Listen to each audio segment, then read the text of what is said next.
Bonjour à tous. Je vous invite à ouvrir votre Bible dans l'épître de Paul aux Philippiens, chapitre 4, verset 6. Ne vous inquiétez de rien, mais en toute chose, faites connaître vos besoins à Dieu par des prières et des supplications, avec des actions de grâce. Nous connaissons tous ce verset, en tout cas pour la plupart d'entre nous. On le cite très souvent. Alors on va essayer de prendre quelques minutes pour méditer sur plusieurs mots-clés contenus dans ce merveilleux passage. Ne vous inquiétez de rien.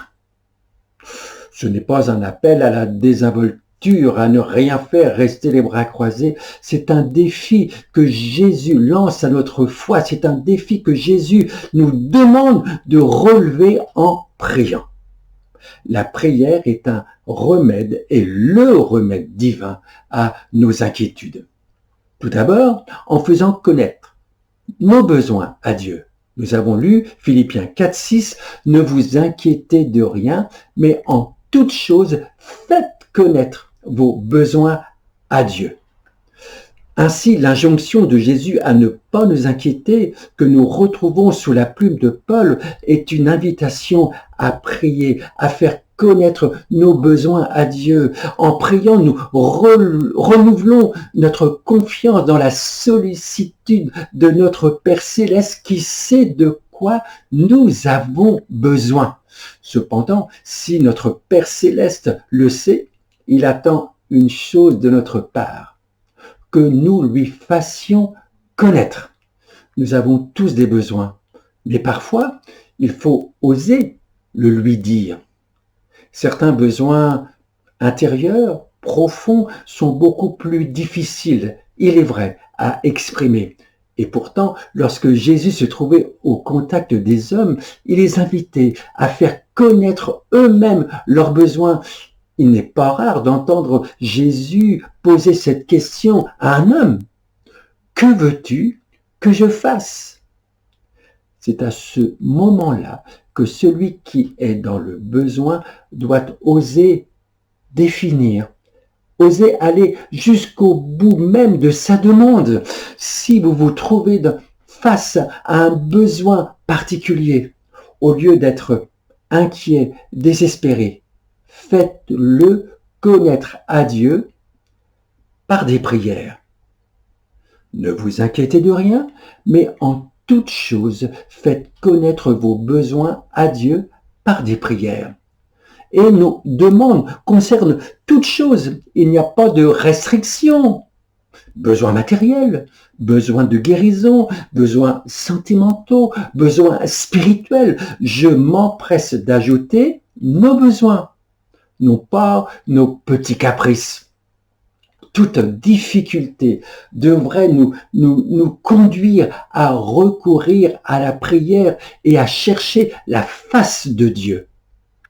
La prière est un élément essentiel pour la vie de chaque chrétien. Elle transforme les situations et nous permet d'être en communion avec Dieu. Elle nous permet de vivre un temps de partage avec Jésus. Non seulement lorsque nous ouvrons la porte de notre cœur à Jésus, il vient y faire sa demeure, mais il a promis de souper avec nous.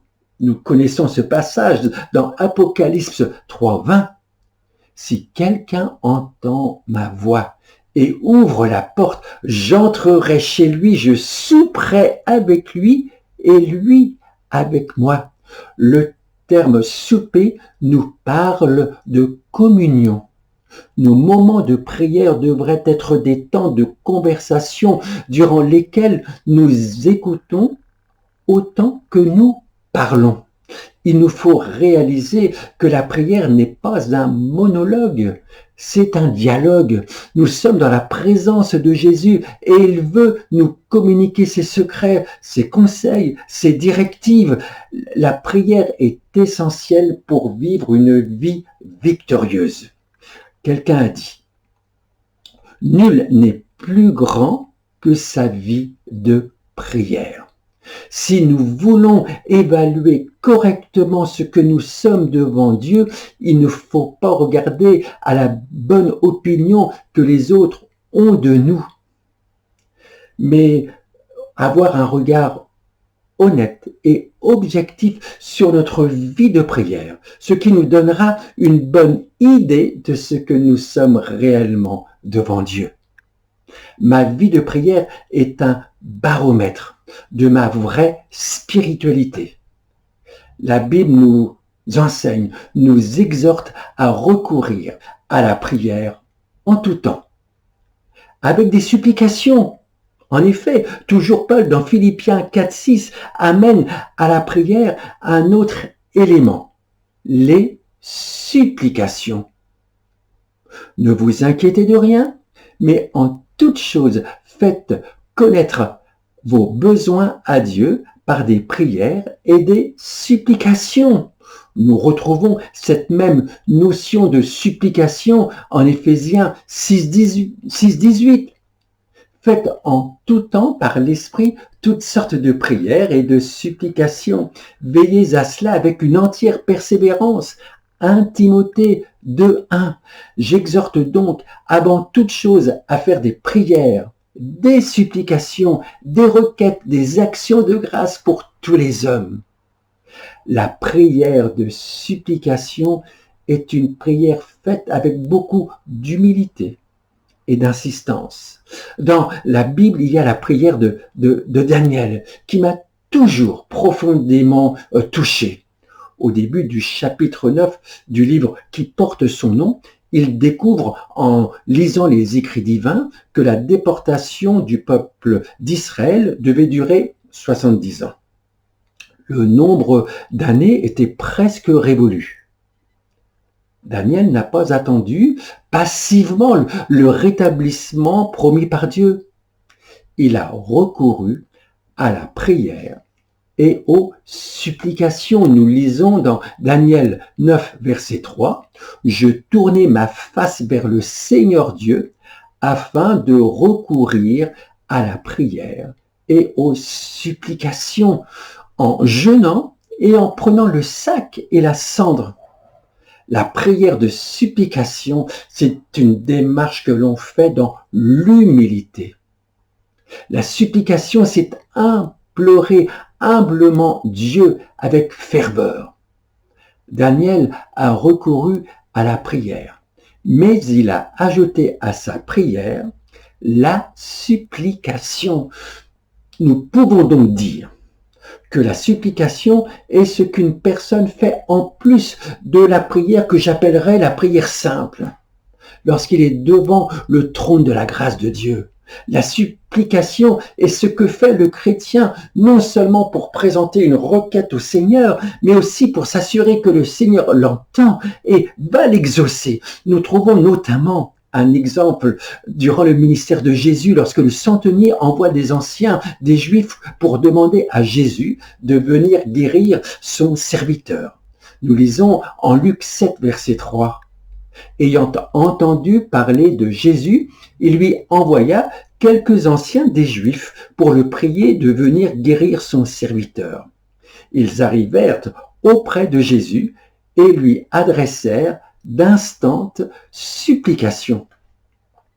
Se pourrait-il que la raison pour laquelle nous ne recevons pas de réponse de Dieu à certaines de nos prières relèverait du fait que nous nous arrêtons trop souvent à la simple prière, à la simple demande, alors que le sujet pour lequel nous prions requiert la supplication pour une réponse divine. La supplication, c'est se tenir devant Dieu sans se relâcher, avec insistance, intensité, à l'exemple d'Anne dans le temple demandant à Dieu un enfant. Nous connaissons ce récit. Cette femme ne pouvait pas accepter un non comme réponse de la part de Dieu. Ce n'est pas parce que l'exaucement ne vient pas de suite que Dieu a dit non. Ce n'est pas non plus parce que tout semble aller dans le sens contraire de ce que nous avons demandé que Dieu a dit non.